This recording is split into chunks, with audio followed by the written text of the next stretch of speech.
அனைவருக்கும் வணக்கம். இன்றைக்கி நம்ம வீடியோ வந்து how to avoid neck pain, கழுத்து வலி வராமல் அவாய்ட் பண்ணுறது எப்படின்ட்டு.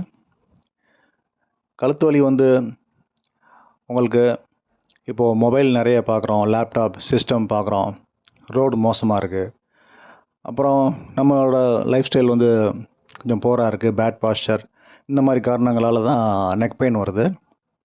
ஸோ கழுத்து வலி வந்து வராமல் இருக்கணும்னா நம்ம நல்ல பாஸ்டர் வச்சுக்கணும். சும்மா சோஃபாவில் படுக்கிறது, கழுத்தை சரியான பொசிஷனில் வைக்காமல் படுத்துடுறது இது தவறு.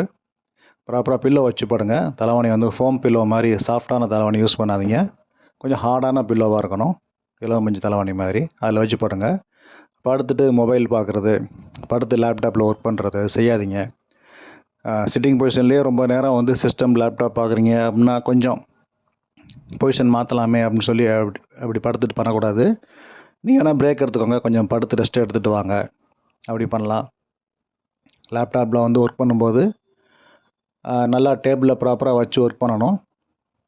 கீபோர்டு வந்து கொஞ்சம் தள்ளி வச்சுக்கணும். ஃபோராம் நல்லா எல்போ நல்லா ஊனிக்கணும்.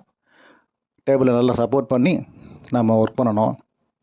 அதே மாதிரி ஆல்ரெடி நெக் பெயின் உள்ளவங்க அதுக்கு ட்ரீட்மெண்ட் எடுத்து நல்லா க்யூர் ஆனாலும் க்யூர் ஆகிடுச்சின்னு சொல்லிவிட்டு நாம் வந்து திரும்பியும் பேட் பாஸ்டர் போகக்கூடாது.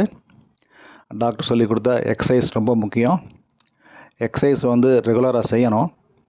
அது மூலமாக வந்து நெக்கோட ஸ்ட்ரென்த் நல்லா கூடும், நல்லா ஃபிட்னஸ் இம்ப்ரூவ் ஆகும்.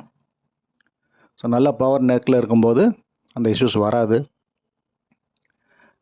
நெக்குக்கான எக்ஸசைஸ் வந்து மொத்தம் 3 இருக்குது. லெவல் 1, லெவல் 2, லெவல் 3ன்னு சொல்லிவிட்டு 80% மேலே பெயின் ரிலீவ் ஆனதுக்கப்புறம் நாங்கள் பொதுவாக சொல்லிக் கொடுப்போம்.